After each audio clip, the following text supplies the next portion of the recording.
This episode of the Nocturnal Disney Podcast is brought to you by Palms and Parks.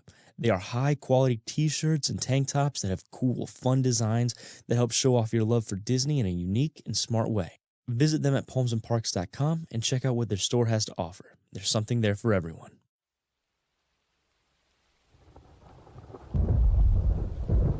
A warm welcome back to those of you who made it, and a friendly word of warning, something you won't find in any guidebook. The next time you turn on a new podcast on the highway late at night, make sure you know just what kind of show you're hearing, or you may find yourself a permanent resident of the Nocturnal Disney Podcast. Oh, I love it when I'm nasty.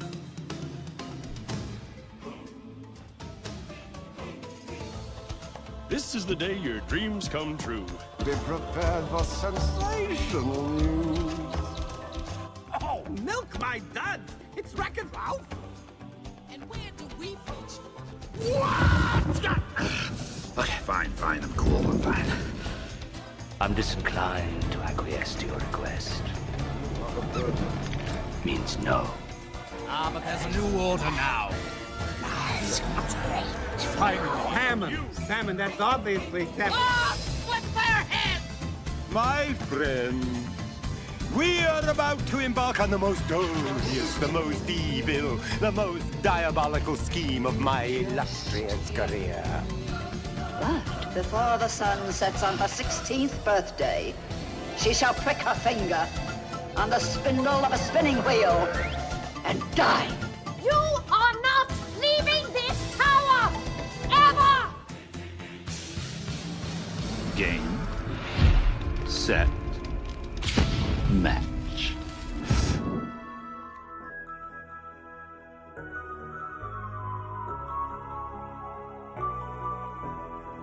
Thank you for joining us for episode 24 of the Nocturnal Disney Podcast. My name is Bryce, and this is Chris. Say hi, man. Hey, what's up, everybody? We appreciate you listening. If you want to join our discussion, you can join us on Facebook. Just search the Nocturnal Disney Podcast and join our little group. You can email me at my new email, bryce@nocturnaldisneypodcast.com. That's BRICE at nocturnaldisneypodcast.com. And you can say something quick to me on Twitter at Disney Nocturnal. You can also find me on Instagram at the Nocturnal Disney Podcast, all separated by underscores. We have absolutely nothing to talk about this week. Yeah, news is kind of it's not that much going on, man.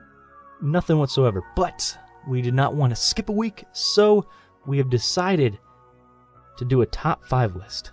Yes, we did. All right. This one's about love. Isn't it just? So without further ado, let's just jump into it. Let's go. And now, our feature presentation.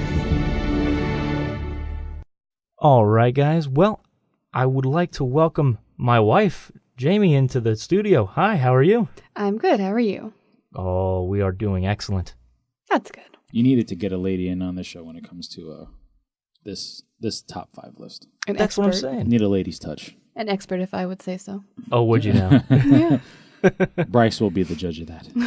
You've now just put a lot of pressure on yourself. You know that, right? I have enough confidence on my list to think that. Don't let your list mess you up. You won't. Well, seeing as we've kind of, teased it a little bit now, let's go ahead and introduce it. We are doing a top 5 list of Disney couples. And that is Disney couples, period. All of Disney. Disney proper. Pixar, Marvel, Star Wars, everything. And apparently, I did not communicate that very well to my 2 co-hosts here. It's okay. I actually changed one of them out. Did so you really? I'm good. I'm happy now. I'm really happy now with my list. Well, fantastic. So, Jamie, you want to start? Go ahead and give us the number 5 in your list. My number 5 is the adorable Lady and the Tramp. Basic. No, I'm just kidding. It's not basic. I'm just kidding. Explain yourself. We were talking earlier about whose list was going to be the most basic when it comes to the Disney couples. So we might be jabbing each other throughout the show. Oh, no, there will be jabs. I would say that they weren't on my list originally, but then it came on it because we were talking about I could add animals onto the couple list. And I was like, I didn't even think about these two. I love their relationship in the movie. Well, animals have feelings too. And they express love, apparently, because there's a whole movie about it. They share spaghetti. It's a cute movie. It's not enough for me to love it to number 1, 2, or 3, but I do appreciate them as a couple. That's possibly one of the most iconic Disney scenes As I was about to say. Yeah, ever. Mm-hmm. Like, that ranks up Not there. even Disney scenes, like in film history. Yes. Is them with the spaghetti, and then they end up kissing. I mean, that has to be one of the most iconic shots. And in film possibly history. one of the most recreated shots. Oh my gosh, yes. That, along with Simba being hoisted. Mm-hmm. Yeah. Everybody gets a new baby or a new kitty up in the air. Today you can go on Instagram and you'll still see videos of people doing that with each other, with animals. It doesn't matter.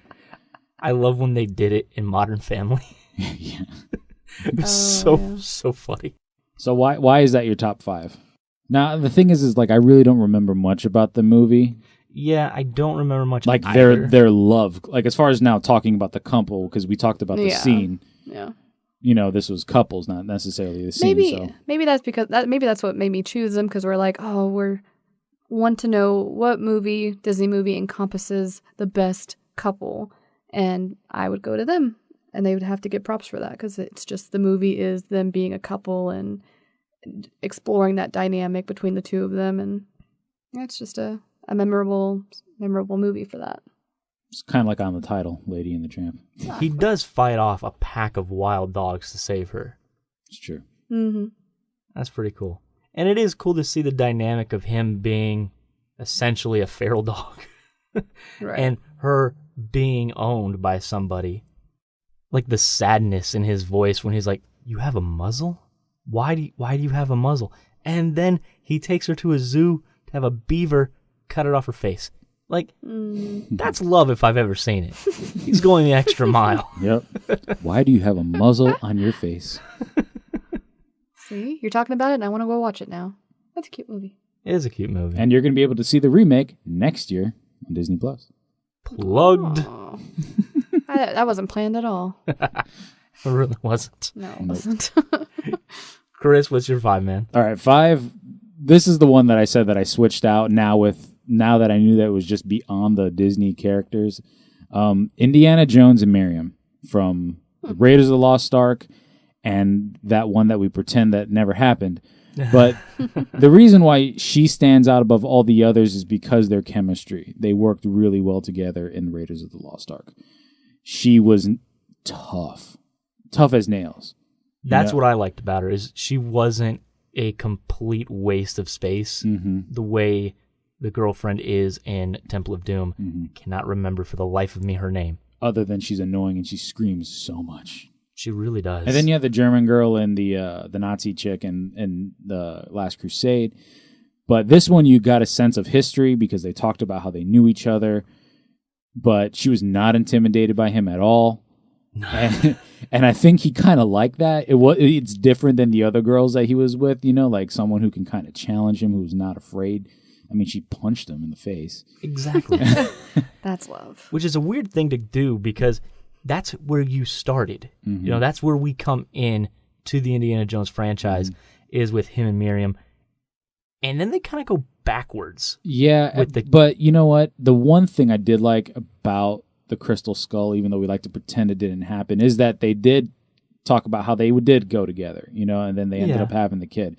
So, I mean, and then the cool parts about that movie is that when they actually do meet up, it's almost like Raiders of the Lost Ark again. Like that chemistry between the two is really good again. You know what I'm saying? Let's not compare Raiders of the Lost Ark to Kingdom of the Crystal Skull. No, I just meant as far as actors and the way that they portrayed themselves as the characters. Yeah, they didn't miss a beat. No, and that's what's really cool is that they obviously are a life couple. You know what I'm saying? Even though they've been through all sorts of stuff. Yeah.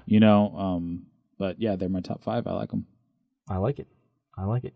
My number 5, they're adorable. And they're not really a couple through 95% of the movie, but that's not for lack of this little guy trying. Wally wants to get with Eve so bad in the beginning of that movie, and then by the end he does, and it's adorable. It fills my heart with joy. Wow. Exactly. That's pretty good, Jimmy. I always practice that. when Eve comes to Earth, and then she shuts down because she found the pod. Poor little Wally, he has no idea what's going on, and Eve is the first thing he's seen in hundreds of years. And so he goes to such great lengths to keep her alive and keep her well. Like, it's so cute. You see the meme on Facebook all the time of the old couple, and they're sitting on either end of the park bench, and they're mad, but the guy's holding the umbrella over her head. It's like, just because I'm mad at you doesn't mean I don't love you. It's cute. And they're doing that in this movie, man. Wally's sitting there with the umbrella. He gets electrocuted. Yeah, that's awesome. Oh, that's cute. He goes to space for her. He said, I no longer want to be on this planet if it is not with Eve. And so then he takes a fire hydrant and skims across the rings of Saturn to get to his mechanical bay. And I think that's adorable. And then it all pays off at the end, because when Wally is in trouble and he needs Eve's help, she goes ballistic. Wally's house is a little trailer. All Eve has to do is just walk him back outside after she puts his eye on and let him charge. She doesn't have time for that nonsense. She blasts a hole in his ceiling and takes him outside like that. That's amazing. I think that's adorable. It's true love. And you don't realize how much you want these two characters to be together until Wally reboots and he's not there. And you're like, oh no. Oh no. Little guy, no. What? Where have you gone? And Eve is distraught. Yeah. She's a robot. She shouldn't be distraught, but she is. And that just makes me happy. Because we always hear terrifying stories about robots and AI and the different places that they can go. I hate you, Alexa. Sure, she hates you too. She does. I verbally abuse Alexa every chance I get. No. Maybe that's why. But in any case, they're in my top 5 because it's just such a subtle relationship that they build. And then once you get to the end, man, and you're like, oh, no, they're actually not going to get together.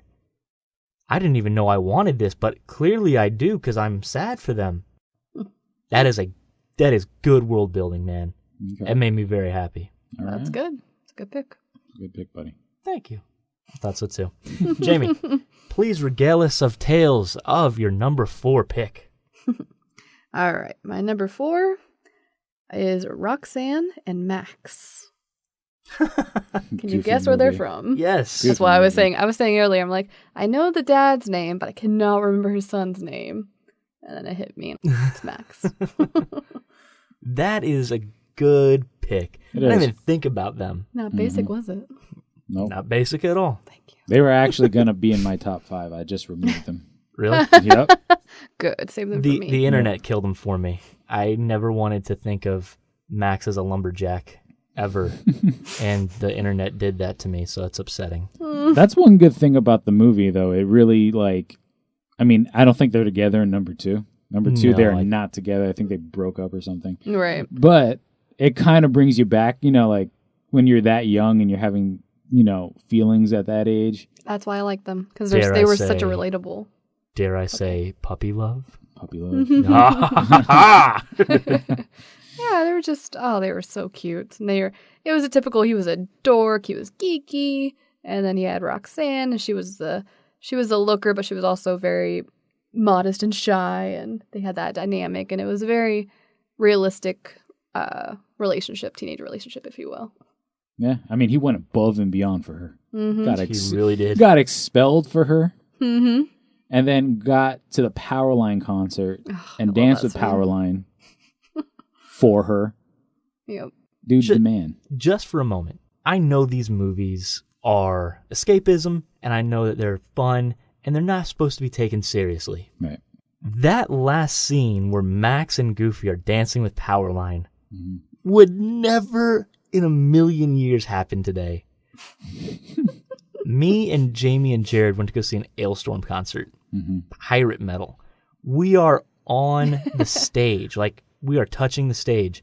This guy jumped up on stage and got beard right off by a security guard. Pushed him off into the crowd. It was really funny. So I can't imagine, and that's Ailstorm. I love Ailstorm. Jamie enjoys Ailstorm, but they're not Powerline. Mm-hmm. Powerline was supposed to be They a are combination. not Powerline, Bryce. No, they are not not. many people are Powerline. Okay.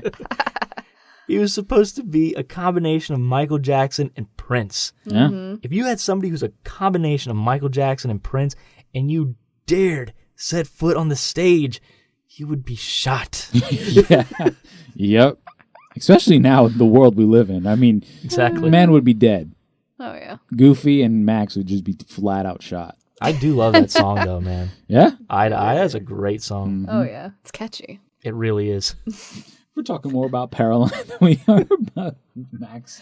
But I think about that movie and I think about that, which brings in Max, so it Yeah. all ties in. Yeah.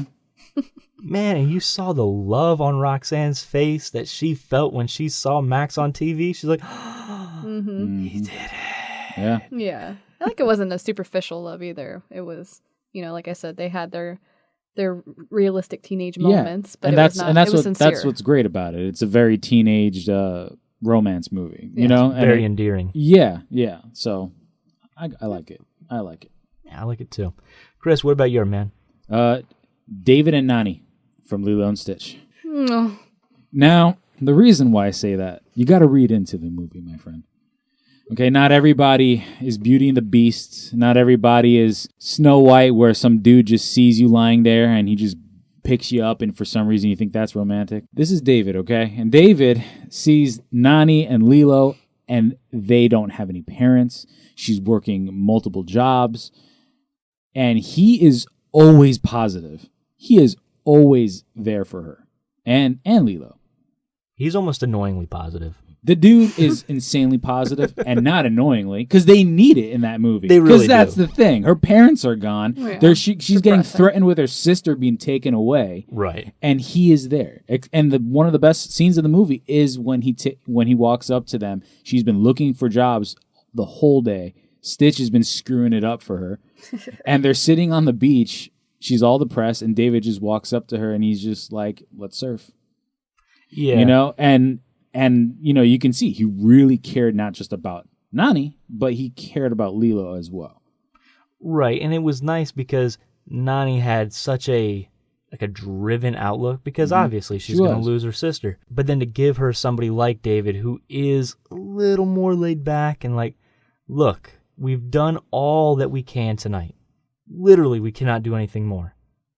Let's just relax. Let's have a little bit of fun. Mm. And that's nice. Yeah, I love the scene in the restaurant where he catches on fire and he walks up to her and he's just like, hey, you want to go out on a date? And she's like, we've been through this because obviously this isn't his first time asking her to go out. Yeah. And Lilo's like, it's okay. She likes your butt. She thinks your hair is fancy. I read it in her diary. Like, I mean, that's just fantastic. Yeah, that movie is very funny. It is. It is very funny. It's very cute. But it's just it's a couple that you won't think about, but it's something you kind of gotta look at it a little bit more, look at it a little bit deeper, but you can see that it's there. Sure, absolutely. And then at the very end of the movie, you see that they get together, and then you got all these photographs on Lilo and Stitch's wall, them traveling to different places, and David's in it. So That's I really one of my like that. favorite parts of that movie. Mm-hmm. Especially because they build up throughout the movie how much Lilo cares about photos, especially the photo of her family. And then she's adding to them with all the tourists. Yeah. And then she starts adding more of her family. Mm-hmm. That's a nice little scene because as she's saying, I'm past it. I got what I need. Right. That makes me happy. All right, Bryce. What's your number 4, dude? My number 4, it was one of my favorite Disney movies growing up as a kid. It was one of the movies that I would watch and then rewind and then watch it again and then rewind it and then watch it again. It's Disney's first true hipster couple. It's Roger and Anita from 101 Dalmatians. Aww. They are so stinking cute. They're not in the movie very much. Mm-hmm. I mean, obviously it's about Pongo and Perdita, but man, when they're there, they have an adorable little life together. Mm-hmm. Like Roger's playing his music. I love the scene where he's just slowly creating the song Cruella de Vil. And then by the end, he's just stomping and jumping up and down on the floor, causing a ruckus, and he's spinning Anita all over the place, and she's like, Roger, she'll hear you. He's like, good. And they're fun, and they're loving, but they're also very, very protective of their family, of their dogs. Cruella de Vil, I mean, say what you want, she is a fairly menacing villain. Like, she is very in your face, very loud. That coat, even though she is a very, very tiny woman, that coat makes her look gigantic, right? She looks like a bear. Yeah. So then you have this giant bear of a woman shouting in your face, and he's like, I'm not selling you a single one of my puppies. And he rips it up. Good for Roger. Made me very happy. Good for him. Yeah. He's very protective and very caring. And Pongo loved that stuff, man. He went crazy. He's like, yeah. He's like, my pet told her off. These are my kids. Exactly. That's a good pick. I almost picked that one too, just because I appreciate too the respect that they had for each other. Yeah. Like they were very loving, as you said, respected each other, loyal to themselves, but also to their family. And it didn't matter what happened. They were going to stick together. Yeah. Can we just discuss this for a moment? I don't think any other couple in all of Disney lore has ever met in such an adorable way as Roger and Anita. The dogs were involved in that. Exactly. That was the cute. only reason that they got together is because of Pongo. Yeah. Not even Perdita. Perdita That's wanted true. nothing to do with it. Nope. Oh, man. Good pick, buddy. Thank you. Thank you. Jamie, number 3 is on the horizon, and I'd very much like to know what it is. I'm going to say these people, and you guys are going to be like, who? Because I feel like every girl that listens to the podcast might be like, yes. So just keep that in mind. They are from a Disney show. They were turned into a movie. They are Lizzie McGuire and Gordo. Oh, gosh. You had to let in shows, huh? I said they were a movie. And they were a movie. She does make a point. Yeah. Okay, well, you're going to have to explain this to me because... I have no reference point for this at all. It's mine. I really wanted to see that, Dragon Ball Z was on, so... All right. So these people, this show, was something I grew up with. It was on the Disney Channel. It was a show that I binged, and I even found it on YouTube and binged more in like the last couple years. But the thing I like about them, they were in high school together. They were best friends, and the relationship started there. And then as they, they got older, they were always there for each other, but Gordo always had a crush on Lizzie. Lizzie was a girl that was just very oblivious to it. And when she finally... Well, with a name like Gordo. Gordo was great, man. Was that her loving pet name for him? No, that was his name. Really? Yeah. That poor kid. Wait till my next one. It's a weird name, too. His parents hated him. Gordo. Gordo. Hey, where's your son? What's his name? It's Fat. It's like the nickname of an Spanish Italian too. mafia guy. Oh, no. Did I have the name right? Yeah, he was Spanish. Yo, Gordo. Finally, it took forever. It took multiple years of the seasons went on and on and on and on before even I think the movie is when they really started exploring their relationship a little. This show is great too because not only we talk about their relationship, but it goes through the normal adolescent things that teenage girls go through. And Gordo has to watch her take on, not that she dated a million guys, but she had guys and she talked to Gordo about them as her best friend. She had another girl that was her best friend too. All three of them hung out together. That can be heartbreaking. Miranda. Yes, it was very heartbreaking. It was hard for them. And finally, she saw Gordo was the one guy in her life that was always there for her. He didn't treat her like these other guys did. And that's when finally they were able to, get a kiss. There was fireworks and explosions, and it was wonderful. Well, All right, then. Well, one thing that we could say about this is that at the very least, you have... Okay, the things we're talking about are done in a couple of hours, if that. That's true. This has years and years of building and history. So, I mean, like, I can understand why maybe you think that that's really crazy. Because, I mean, you got all this background. You know what I'm saying? Right. So, I mean, you had all this time to develop the characters, for her to sleep around with everybody else, and then come back to Gordo. She was a very modest girl. Yeah, sure. Poor It was Gordo. Disney we're talking about here. Little disclaimer, me and Chris have never, ever once seen an instant of Lizzie McGuire. You're going to watch it later. Have fun, buddy. Have fun. Problem is, I make her watch so much of my stuff, I can't even be like, no. Exactly. I'm a trooper, too. I always say yes. Yeah, but the thing is, you always like my shows, and I think I've liked one of your shows. Gilmore Girls is not a bad show. Thank you. Chris, buddy, tell me what your number 3 is. My number 3 is Finn Rider and Rapunzel. And it has to be them. Basically because they are completely different from each other. Right. When they meet, he had a completely different means to use her. She was using him to accomplish the ends. They hated each other. One of my favorite scenes is when she's like so happy to leave, and then she's like depressed, and he's just sitting there in the background, just waiting. And he's like, okay, let's go. And the journey is really cool because then, they fall in love with each other. And it has probably the coolest moment in all of Disney's with the lantern scene with them on the lake. It's one of the more beautiful moments in them recognizing how they truly feel. And, he goes from being what you would say is a complete douche to being this hero at the very end who puts his life on the line literally for her, and who he proves it in the end when he could get healed and he cuts her hair off. So right. It ends everything right there. And he was willing to die for that. So, and that was the story of how he died. Word. So I like them. I think they're a great couple. They're cute.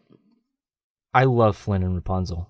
I love Flynn and Rapunzel so much that I actually put them at number 1. Yeah. I think they are great. I really, really do. One of my favorite scenes from that movie is when he's tied up and they're going back and forth. She's like, I have chosen to trust you. God, that's a terrible decision, really. Yeah. It reminded me of Sebastian and Mia from La La Land. There's a song called A Lovely Night, and they have that kind of banter back and forth where she says something and he makes a real quick comment about it, and they had a great relationship, and so did Flynn and Rapunzel. And that's what kind of makes him a little bit different than all the other romances in Disney, It's really cool to see their banter back and forth. And, literally, they don't like each other. They both really find themselves annoying. She's annoying. He's, just full of himself and kind of a douche. And you think he is, too. I mean, and there's so many great moments between them. She keeps hitting him over the face with a pan. Yeah. That is just gold. That is fantastic. And yeah, man, I mean, it's hard to say no to them. I know they're kind of basic, but I feel like they're not at the same time. I mean, they're not your classical couple that, normally people would associate with it. It's not Belle and Beast. It's not Snow White and Charming. Here's the thing. It's a top 5 Disney's couple list. Mm-hmm. You're going to be hard-pressed not to put a princess and a prince on that list, at least somewhere. But the thing is that he wasn't, and that's what was pretty cool. He wasn't until she found out she was a princess, and they obviously get together right at the end of the movie. What I love is the very end is and after many, many times of asking, I finally said yes. And you can tell they're the way they talk with each other. You can tell that there's love because they're playing a lot. You know what I'm saying? Absolutely. It's not just I love you. You know what I'm saying? It's very playful the way they talk with each other. Right. Flynn reminds me of the next level of Aladdin. If Aladdin was a Pokemon and he evolved, he'd evolve into Flynn Rider. Yeah. You know what I'm saying? Yeah. Which I enjoy Flynn Rider's character over Aladdin. So do I. So do I. And they're frequently compared because they are similar. Mm-hmm. But Flynn Rider's technically even worse than he is because he's stealing because he's a poor. Right. Flynn is just stealing. Yeah, he's a con artist. It's like, I'll be honest about it. And he wants his nose to be correct on these wanted posters. That's so funny. It's so good. I've only seen that movie one time. You need to see it again. One time, and it's been years. You need to So I see don't it remember again. it. You need to see it again. It'll be like a whole thing with Frozen. Like, I don't like Frozen. You're watching Frozen right now. Oh my God, that was amazing. Yeah, I agree. This one I agree on. Yeah. And that's the thing with Tangled. Like, it came out at a weird time. Not everyone saw. It's something that now people are appreciating. Like, I talk to more people about it, and they're like, "Oh my God, Tangled." But you know why that movie, in my opinion, didn't do very well? Is because the marketing for that movie was trash. It was. I love Disney. Mm-hmm. Do a Disney show. But I did not see that in theaters because I watched the previews for that. I was like, that looks horrible. Mm-hmm. Mm-hmm. It wasn't. It was fantastic. Yeah. And in this new like Renaissance era of Disney movies, it holds my number 2 spot. Wreck-It Ralph, Tangled, and then Moana. Like, I love Tangled. So it's really sad to see Disney put out garbage trailers because it really does hurt them. It does. It Sure. does. So, buddy, what is your number 3? You have a smile on your face. You seem very pleased with yourself. Yes, well, if we remember back to moments ago when I said that you're right, Rapunzel and Flynn are not basic. They're not like Belle and Beast. Belle and Beast is my number 3. Very basic, but you know what? But they're one that I kind of, you gotta give them an excuse for because the characters are so well done. They're so good, and the relationship is one that builds so well. It was another one that was kind of like even Wall-E, where you don't, I mean, it's more in your face and blatant than I would say more the like one in WALL-E. Tangled. Yeah, because they don't like each other. Nope. Yeah, And they're opposites. I'm talking specifically about the one from the cartoon. Yeah. Right? Yeah. The full animated That's one, not the live one action. I'm going to. Because in this one, there are certain things that Beast does that clues Belle into the fact of, hey, Beast is not a terrible guy. Mm-hmm. He's not a terrible guy. He gives her a room. And in my opinion, that small change of having Lumiere give her the room in the live action versus the Beast, it's really detrimental because Beast is so annoyed in the first one. She's like, I don't have to stay in the cell. She's like, do you want to stay here? Because you can if you want. Yeah. No. Oh, then let's go. Yeah. He's being nice but firm. Mm-hmm. Right. Not only that, but then you see them. I mean, they put it in a song. It's something there, right? Right. It is a very well done relationship. It's one you don't see coming. That's what I like about if you're going to tell a story about love or a couple, don't make it so obvious that you're like, well, called that one. Yeah, and I mean, even up to the halfway point, Belle just straight up leaves. She's like, yeah, I made a promise. I don't care. I'm leaving right now. Yeah. And then Beast saves her from getting eaten. Yeah. Which is nice. Which, it moves you up a little bit. Yeah. Fair. Gotta keep the main female lead alive. Yeah. No, dude, that's a good pick though. I mean, it's one of those, like I said, just like Tangled, where it's like you love seeing the banter between them. They completely hate each other for a little bit. Well, I mean, he doesn't really hate her, but he's annoyed with her. Yeah. She hates him because of what he did to her dad. You know what I mean? Like, Oh, sure. it's not just like it's kind of love at first sight or annoyed at first sight or just, he's hideous. It's like, no, he's a douche because he took my dad and threw him in jail, and then threw me in jail, basically. And it's not a superficial love, obviously, because it's called Beauty and the Beast. Mm-hmm. So it's not about the classic, what is this show they have on TV when you give the rose? The Blatcher. Bachelorette? Yes, which is about looks and all that. Right. It's a very non-superficial movie about a couple. And they have probably the most romantic song in all of Disney in Beauty and the Beast. When they're dancing in the ballroom. Yeah. Like, I mean, that's Without a doubt. That's the moment, right? Yeah, I agree. Again, one of the most iconic shots in all of Disney. It is. If you look up to the ceiling at a certain point, you see Stitch running around.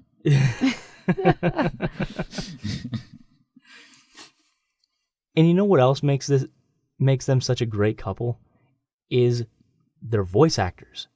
Paige O'Hare and Robbie Benson do such a good job as Belle and Beast. It's great. Like when Beast is yelling at her, it's like, "You will come down for dinner." Yeah. That's not a request. It's so funny. Yeah. I love it. And you can see how just uncomfortable he is being nice.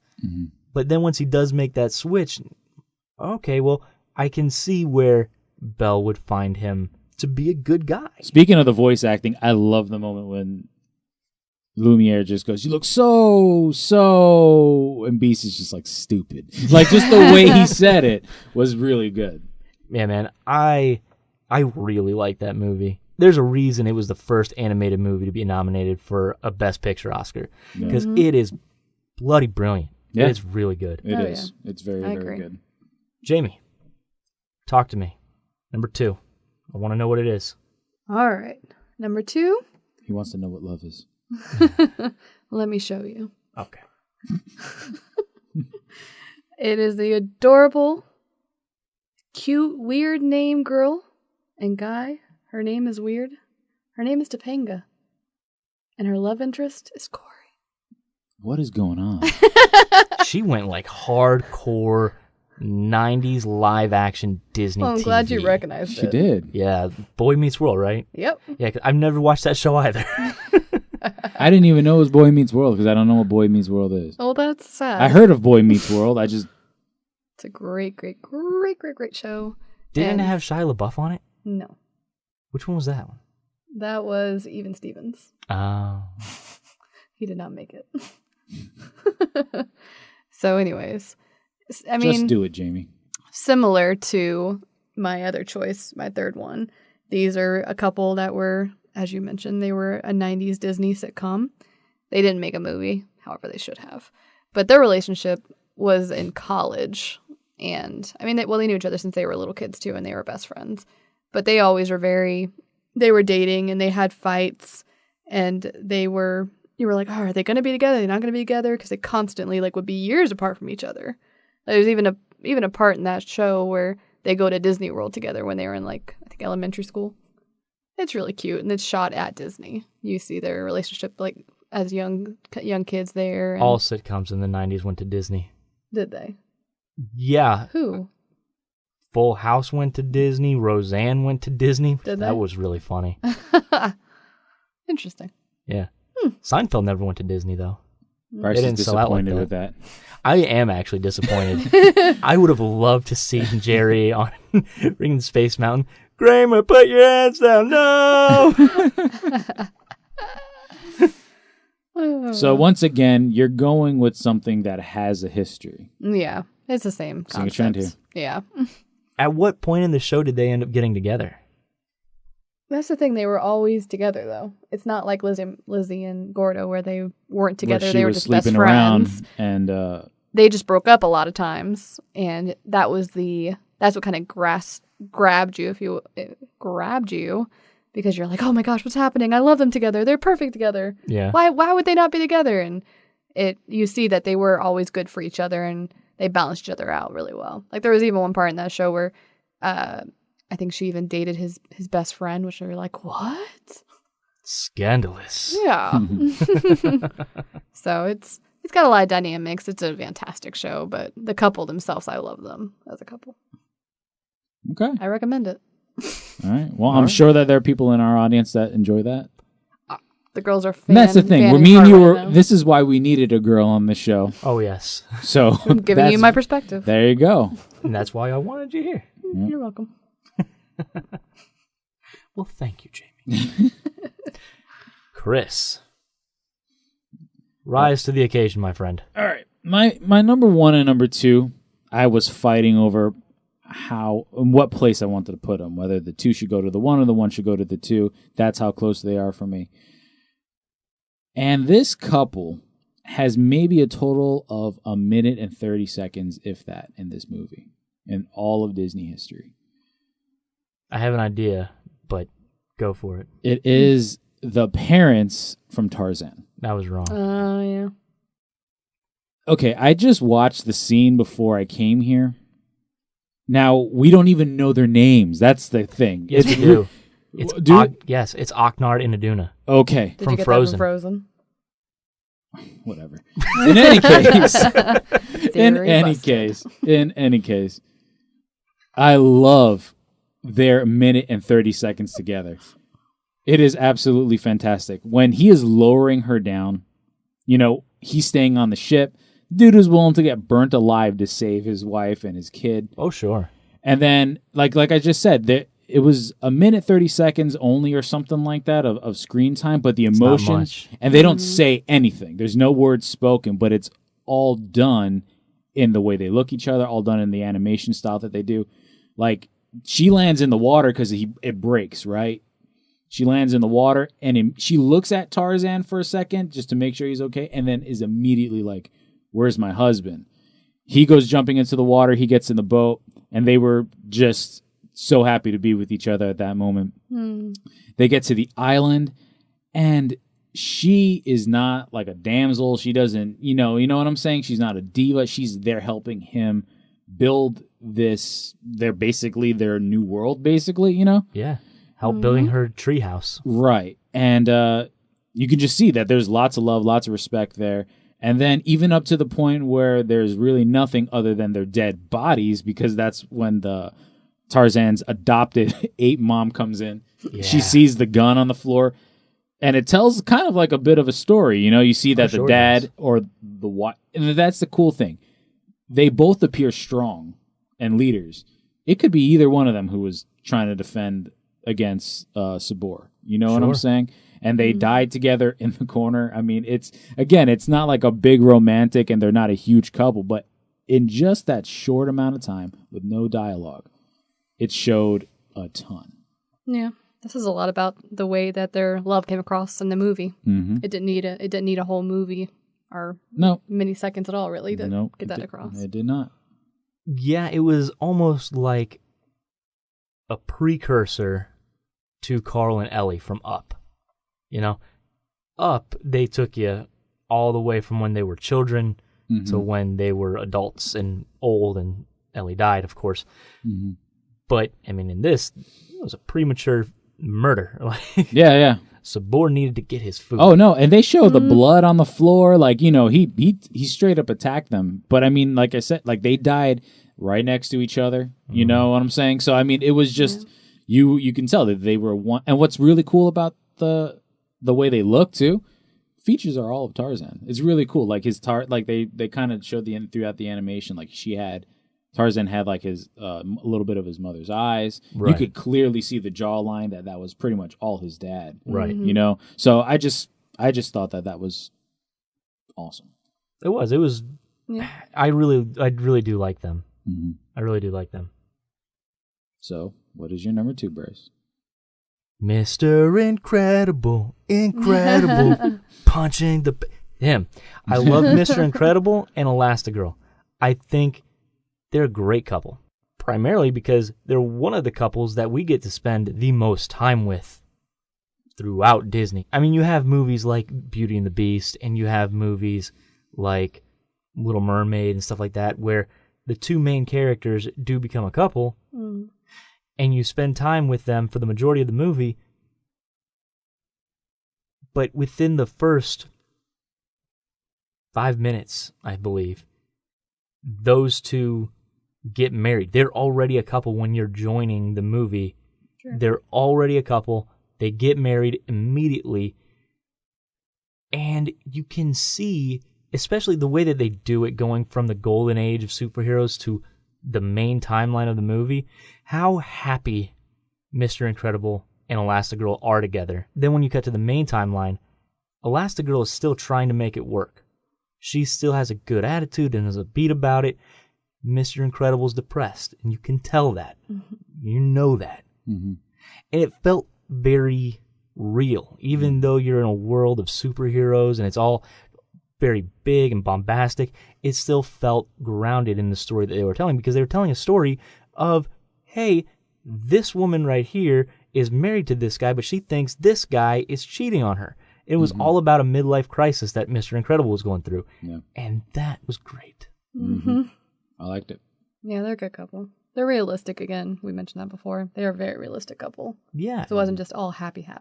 And they balance each other out. Yeah, they do. Yeah. Not only like emotionally and all that kind of stuff, but physically as well, like with their powers and whatnot. Elastigirl is probably one of the few people who could constrain Mr. Incredible if she ever needed to. I love that scene where they're fighting and she's like, "It's not about you," and she just like towers over him, you know, and it's that was pretty cool. It was cool. Yeah. And then they carry that over into the next movie, in Incredibles 2, because people were saying, "Oh, it's basically the same movie, but in reverse. It's basically the same movie." Sure, but now instead of Mr. Incredible going out and trying to be a superhero and doing it like that, now Elastigirl's doing it.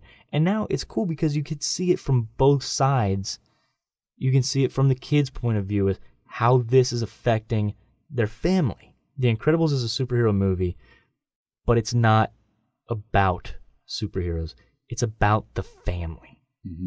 It is everything that every single Fantastic Four movie wishes it could be. And it's not. Yeah.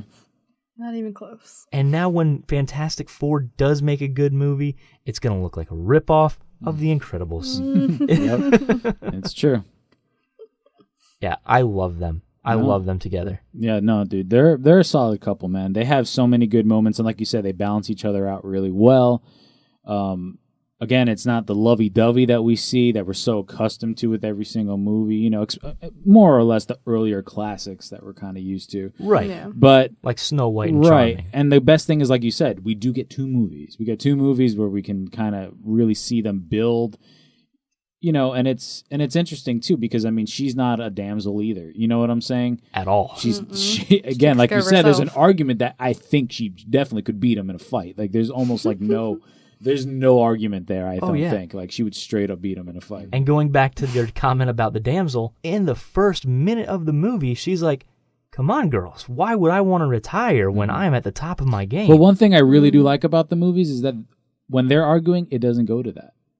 Right. Exactly. You know, and that's what's really cool. Which goes back to them having respect for each other. Right, right. There's no "my powers are stronger than yours" sort of thing. Right. And they helped each other out when it came to it. Oh, yes, because if not for Elastigirl, Mr. Incredible would have not gotten off that island. Right. Good pick, buddy. A good pick. Thank you. Thank you. Thank you. Thank you. Thank you. Jamie, 1. Give me. You're number 1, Jamie. I mean, I feel like you kind of blew out the air on my first one because we've already talked about my number 1, but I haven't mentioned it because I just wanted to have my number 1 and talk about it. Okay. So I will sing about it. Okay. I'm just kidding. Okay. All right. So it is A Tale as Old as Time. Beauty and the Beast. It's Beauty and the Beast. Nice. Nice. You know, like we mentioned, it would be almost rude, in my opinion, to have them not on the list. It doesn't mean they have to be on everyone's list, but I had to have them. And I love that relationship as a couple. You know, one thing that we don't really talk about is really what we didn't talk about before was the end scene. You know, where he gets stabbed and she says, "I love you." And you're like, you know, you're just trying not to cry. It's rough. And it is really weird because you're like, this is a cartoon and she's in love with a beast thing. You know what I'm saying? Like, it's really weird when you think about it, which don't think about it too much.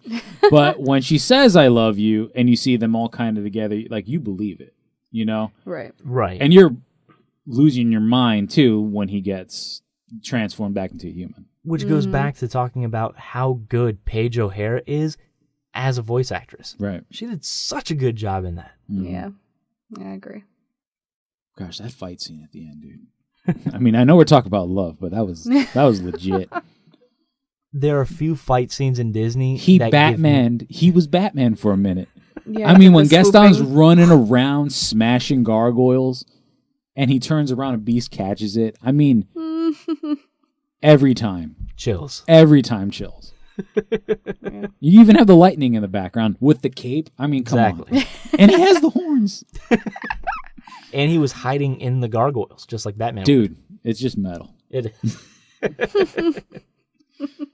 Buddy, give me your number one. My number one, like I said, it goes with my number two, and that's Tarzan and Jane.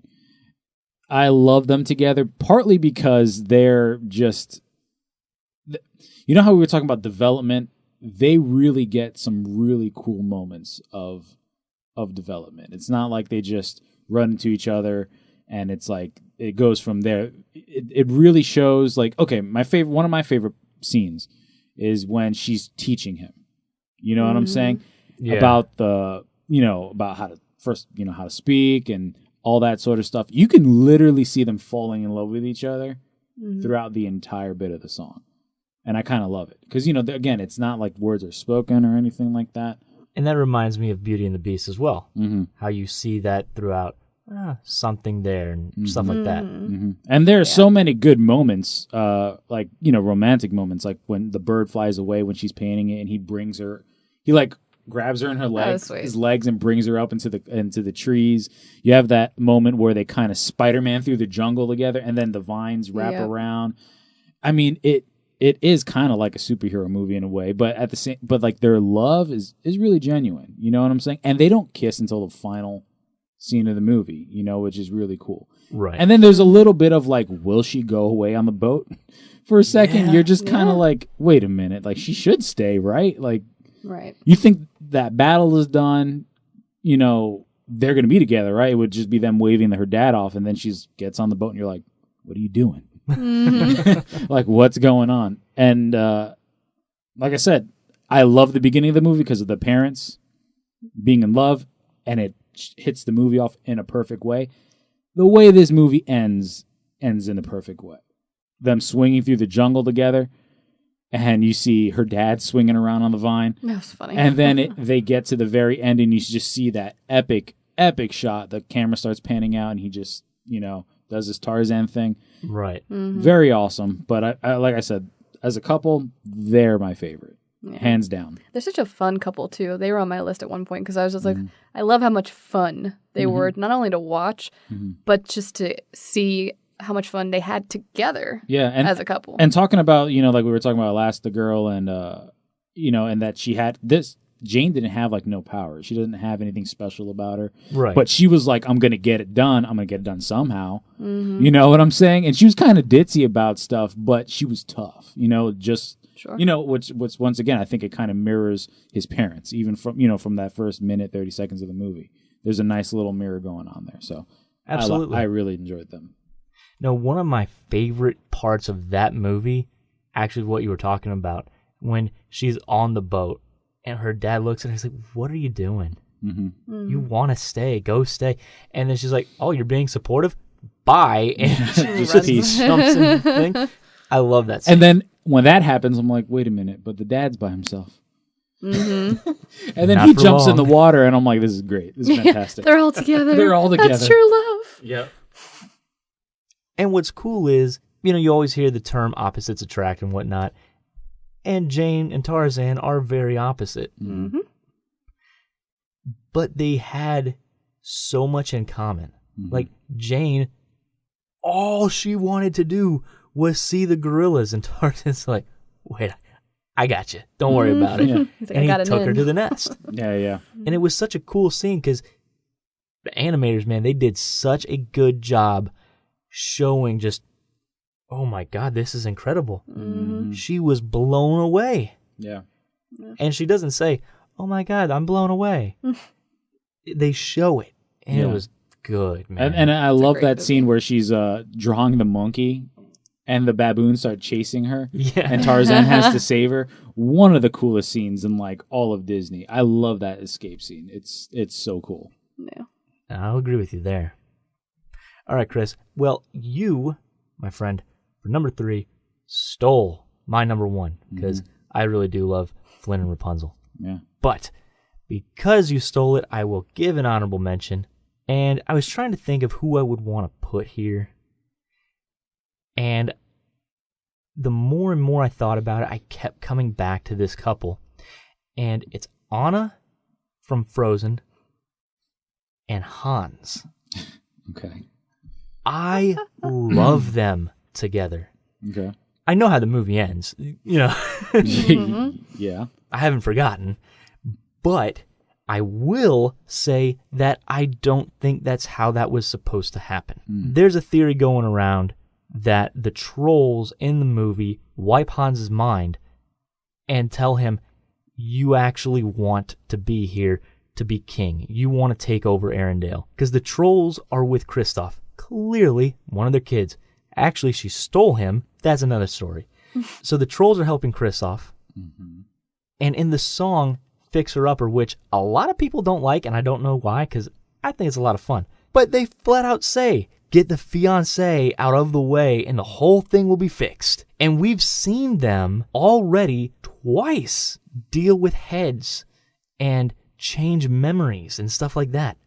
So we know that they have the power to do that. I think that's what they did to Hans. And it makes me really sad because in the very beginning of the movie, if you watch Hans, like when he fell into the water, right? His horse dropped him into the water and he's underneath the boat and he lifts the boat up and he's watching after Anna. He's got that smile on his face. That is a smile of admiration and love. And he's like, she was really cool. I really liked her. Let's go screw her over. That's not what he was thinking. Like, you could see that. You know what I'm saying? I don't like your theory. I don't care what you think. Which is a theory. I never heard it. I'm telling you, man. Kind of Frozen a douche buddy. 2. Listen, man. Frozen 2. It's gonna come out and it's gonna be about Hans being redeemed. I'm telling you. Okay. I'm telling you because they are adorable when they're talking on the balcony about. Oh, you know, this see, and this. I say no because that reveal at the end is awesome.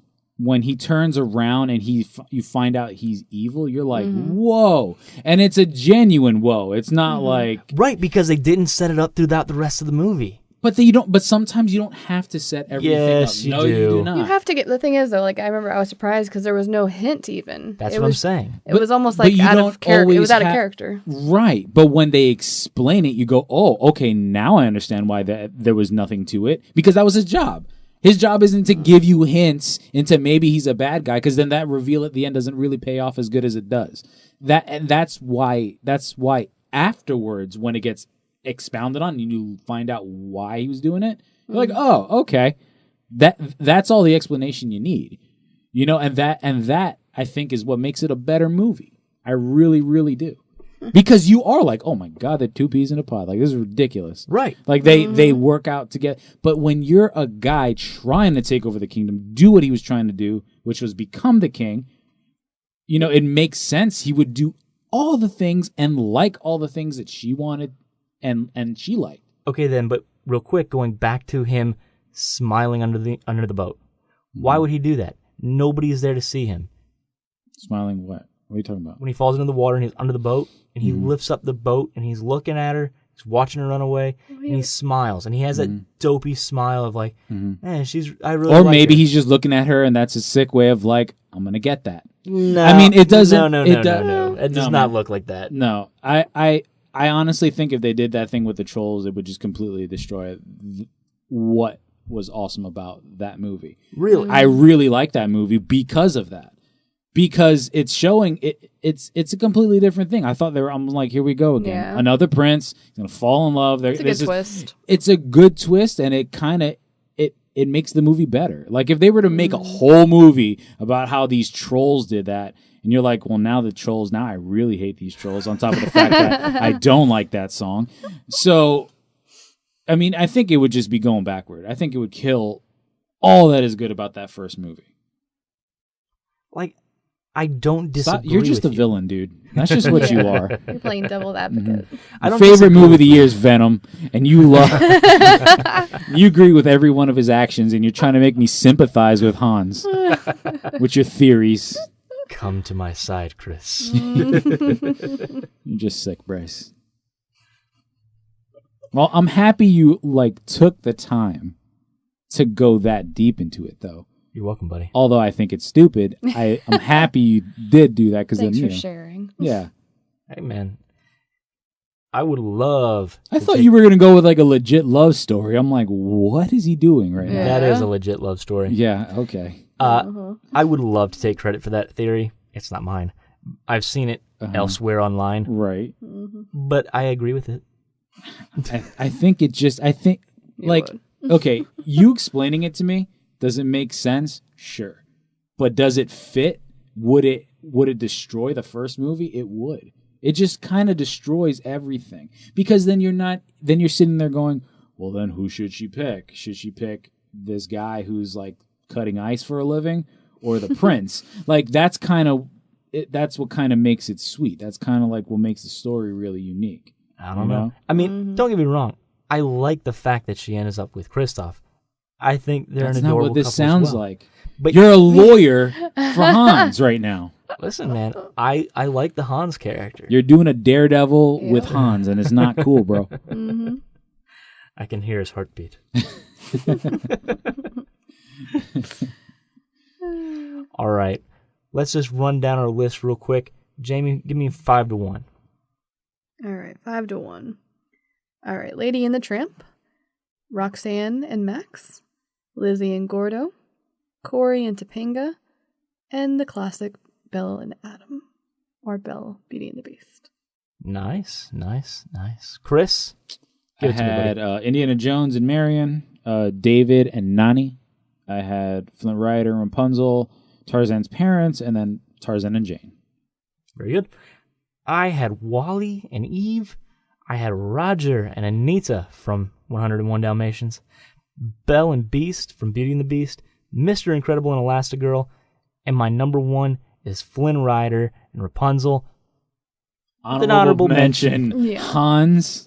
Like, are you kidding me? It's an honorable mention of Hans and Anna. Just defeating the whole purpose of love. I'm going to give you all my love, and then this over here, whatever this is, the bad guy, he was wronged.